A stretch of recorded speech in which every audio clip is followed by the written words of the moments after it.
Kemenangan dramatis timnas Brasil atas Jepang pada babak 32 besar Piala Dunia 2026 langsung disambut gegap gempita oleh para pendukung Seleção di kota Ambon, Maluku, Selasa, 30 Juni 2026, dini hari WIB. Tak butuh waktu lama setelah peluit panjang dibunyikan, ratusan pendukung Brasil langsung memadati ruas Jembatan Merah Putih, JMP. Konvoi kendaraan roda 2 dan roda 4 mulai terlihat sekitar pukul 4 WIB. Hingga pukul 4.50 WIB, arus konvoi masih terus berlangsung dari dua arah jembatan yang menjadi ikon kota Ambon itu. Para pendukung mengibarkan bendera Brasil dengan ukuran bervariasi dari atas sepeda motor maupun mobil.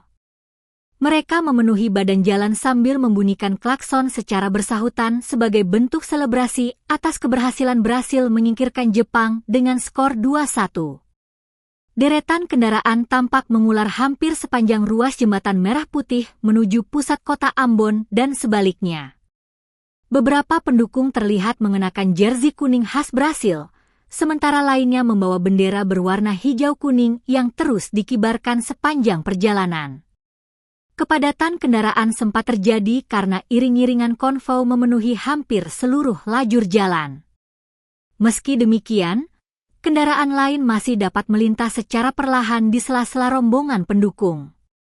Sesekali terdengar teriakan, "Brasil, Brasil, Brasil," menggema di tengah konvoi yang melintas, menambah semarak suasana dini hari di kota Ambon.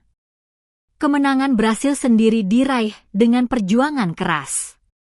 Sempat tertinggal lebih dulu, Seleção mampu bangkit sebelum akhirnya memastikan kemenangan lewat gol pada masa injury time sehingga mengamankan tiket ke babak 16 besar Piala Dunia 2026. Euforia tersebut menunjukkan besarnya basis pendukung timnas Brasil di Ambon. Setiap kali Seleção meraih hasil positif di ajang internasional khususnya Piala Dunia, konvoi kendaraan hampir selalu menjadi tradisi spontan yang dilakukan penggemarnya. Hingga berita ini dituliskan sekitar pukul 5.10 WIB, arus konvoi masih berlangsung. Kendaraan roda 2 dan 4 masih terus berdatangan membawa bendera Brasil dan masih dipenuhi sorak-sorai.